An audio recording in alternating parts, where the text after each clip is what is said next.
ছাড়ি খায় না। একটা সুন্দর গলদা চিংড়ি উঠেছে, বিশাল বড়। গলদা চিংড়ি বড় দেখে নাও। কি বলো তো, আমরা তো গলদা চিংড়ি আর কোনটা বাগদা চিংড়ি আজকে জীবনে প্রথম বললাম, বুঝলাম। এইটা হচ্ছে বাগদা।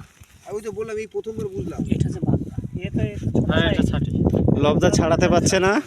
আর গলদা যেটাকে বলছো তোমরা, তো এটা হচ্ছে লাল রঙের, মানে লাল এইরকমই দাঁড়। শুধু দাঁড়গুলো দেখে নাও। দাঁড়গুলো ব্যাগ ফাঁকা করো। বানাবে একটা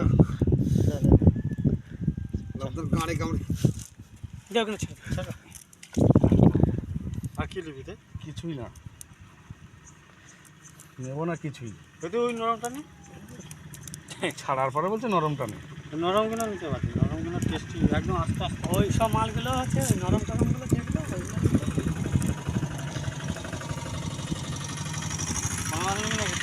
অনেক বড় বড় মাছ উঠেছে, দেখতেই পাচ্ছ। রুই মাছ থাক, আর নেবো না। চল চল এবার চল। খাওয়া যদি ভালো। ভিডিও ভালো লাগলে লাইক সাবস্ক্রাইব করে দিও। খাস ভাই খাস, অবশ্যই লাইক করো। এটা পিটি ছেড়ে দে। পিটি নরম। আচ্ছা ছেড়ে দে, তুই ছেড়ে দে। ও ডাল ভেঙে